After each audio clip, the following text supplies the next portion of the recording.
La machine est lancée. Je ne suis pas ici pour vous donner des leçons, à vous les jeunes, on y a tout ça, mais je vais vous raconter un moment de vie, enfin 32 ans de vie, qui ont été assez particulières pour moi.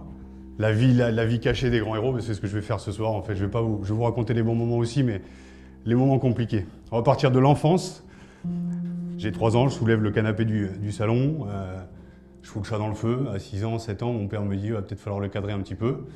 Il me met au rugby après avoir fait du judo, après avoir fait du ping-pong. Bon, ben, je fais mes armes, j'arrive 14 piges, je continue le rugby, tout se passe bien.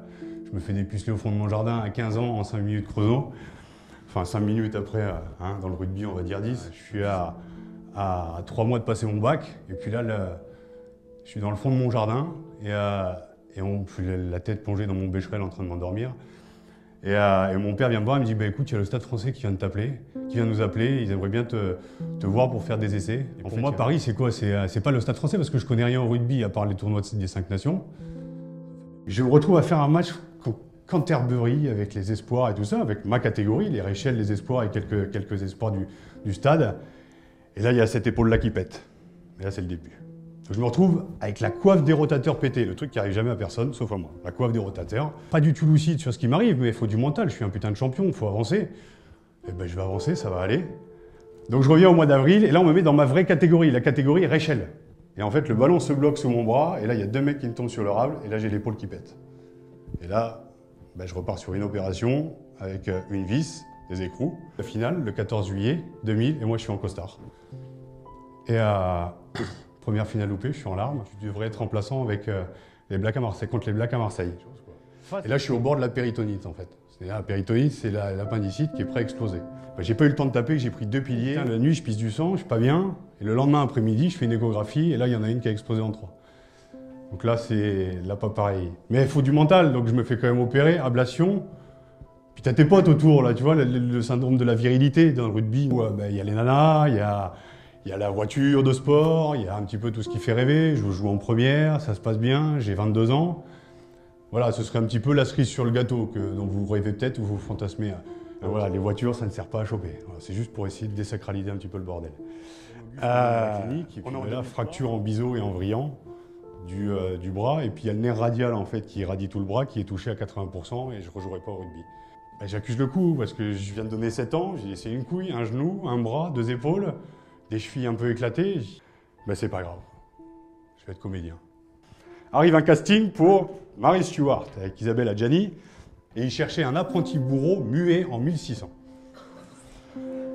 Et 3 mois plus tard, je me retrouve avec rien, en train de faire du vélo, encore, je sais pas après quoi je cours. Mais Lorenzetti me fait confiance, il me fait signer un contrat à 5000. J'ai la voiture, j'ai tout ce qu'il faut. Sauf que cette année-là, je fais 8 déchirures. En décembre 2007, j'avais pas ouvert un bouquin depuis 10 ans. Et en fait, je fais une rencontre avec Richard Esco. Et là, le mec, il me dit, il me fait découvrir la philosophie. C'est moi le père Goriot en 97 pour le bac français, oui, mais là, la philosophie, ça... Et là, il me parle de l'être, il me parle du paraître, il me parle de l'équilibre à trouver entre les deux, entre ce que j'ai représenté pendant toutes ces années et ben, le côté introspection, il va peut-être falloir se regarder en face. Mais j'ai plus de vie sociale, j'ai plus d'argent, enfin presque plus d'argent. Et puis je sais pas qui je suis, la sécu je connais pas, la mutuelle encore moins. C'est des trucs pas du tout connectés à la réalité. Et puis en tant que comédien, ben, je vaux plus grand chose parce que je suis retourné dans le rugby. Donc l'agent que j'avais, ben, il m'a vu retourner dans le rugby, donc il m'a dit le mec fait la girouette, on va le mettre de côté quoi. Je me retrouve au RSA. Et je pense que c'est à ce moment-là que je dois vous lire un passage de mon bouquin, je pense. Parce que tout est calculé, on dirait pas comme ça, mais... La saison de trop, c'est comme après une cuite. C'est pas le lendemain que t'accuses le coup, mais 2 jours plus tard, quand il n'y a plus d'alcool dans le sang, mais seulement la fatigue et assez de lucidité pour te dire quel gâchis. La saison la plus dure, c'est pas la dernière, c'est celle qui suit. Et puis d'un coup, il y a la solitude et les névroses qui s'installent, il y a le goût du sang, de la mort, de la gerbe dans la gorge, je sais plus qui j'étais, je sais plus ce que je deviens, je me fais peur. Et la folie qui me guette, et j'ose plus sortir de chez moi depuis des semaines, depuis des mois, et j'erre dans mon appartement à contre-courant. C'est un peu le vestige d'un combat acharné entre une âme d'enfant qui veut pas mourir et un corps de grand, enfin, une espèce de déséquilibre entre ce que je suis à l'intérieur et ce que les gens voient de moi. Et puis plutôt que de me regarder en face, parce que je continue mon introspection à travers la philosophie, à travers la psychologie, mais je me perds dans les méandres de ce que la religion appelle l'enfer. Et j'ai compris à travers les exercices, à travers des voyages du héros, essayer de comprendre ce qu'on appelle les croyances limitantes. Les croyances limitantes, c'est ce qui nous empêche d'aller vers nos objectifs pour qu'on se pète. Et moi, j'ai découvert que mes croyances limitantes, c'était le rapport que j'avais avec mes parents. Et j'ai fait le bilan. Je suis pas à la fin de ma vie, je suis juste au début, aux prémices de ma deuxième vie olympique. Et il me parlait de Marc Sessillon. Mais Marc Sessillon, il a tué sa femme, mais c'est l'exemple type de ce qui arrive dans le rugby. Pas tuer sa femme obligatoirement. J'ai failli le faire, mais voilà, je l'ai fait. Mais il l'a fait, il a été au bout du bout pour montrer ses secrets d'alarme, pour dire l'importance de l'individu avant la carrière, pendant la carrière et après la carrière. Putain, on est humain, bordel.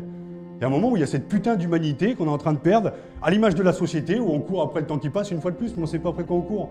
La symbolique au milieu, c'est l'humain. S'il y a un message à faire passer, pas donneur de leçons, mais juste de dire, voilà, il y a un moment où, putain, la société, si elle veut changer aujourd'hui, parce que le sport, il est à l'image de la société, selon moi.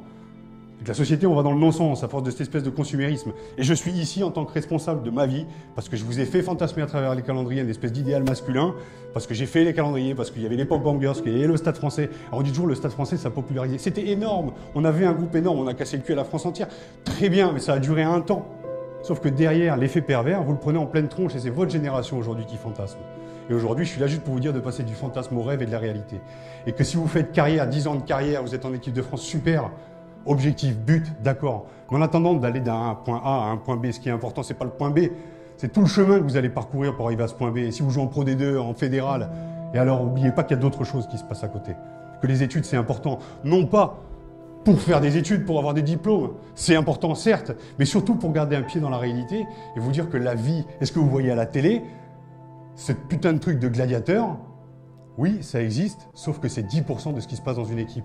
Et aujourd'hui, quand un mec me dit il faut les responsabiliser, les jeunes aujourd'hui, oh, c'est à nous de leur donner confiance en eux pour qu'ils apportent le talent sur le terrain. Et on verra après, au fur et à mesure, si on va pouvoir construire une équipe avec eux. Et peut-être qu'il y en a qui vont rester sur le tapis. Mais au moins de les préparer aussi à l'après. Les préparer à pas jouer en équipe de France ou peut-être en Pro D2 ou en fédéral. Mais juste, voilà, que vous donniez tout, mais au moins qu'à la fin, vous puissiez dire, voilà, je suis un homme et j'incarne, et voilà, avec mes faiblesses. Parce qu'on a le droit d'être blessé, on a le droit d'être faible aussi aujourd'hui. Dans cette quête de putain de performance, il faut être toujours dans le up. Je ne vais pas me prendre pour Jean-Claude Van Damme, mais il faut toujours être en haut. Il y a un moment où il faut aussi accepter, quand il y a une blessure, de prendre le temps de revenir. Mais oui, il y a la compétition aussi qui arrive derrière. Ce que je disais à Terry tout à l'heure, il y a un moment où il faut arriver à prendre le temps. C'est ça, pour moi, j'appelle ça l'écologie des rapports humains. Et c'est comme ça que vous pourrez créer des équipes pour l'avenir. C'est comme ça que vous pourrez vous construire en tant qu'homme. Si on ne fonctionne que sur le côté tactique, technique, physique, on prend des murs. Mais voilà, accepter la différence, et c'est ce qui fait justement tout le charme de ce putain de sport. Et ouais, je suis différent, mais je suis pas beaucoup différent de vous. Je pense que c'est ça qu'il faut arriver à accepter aujourd'hui, c'est toute sa putain d'humanité, et que chacun se remette un petit peu en question, et il y a de très très très belles choses à faire. Voilà, je vous remercie de votre attention.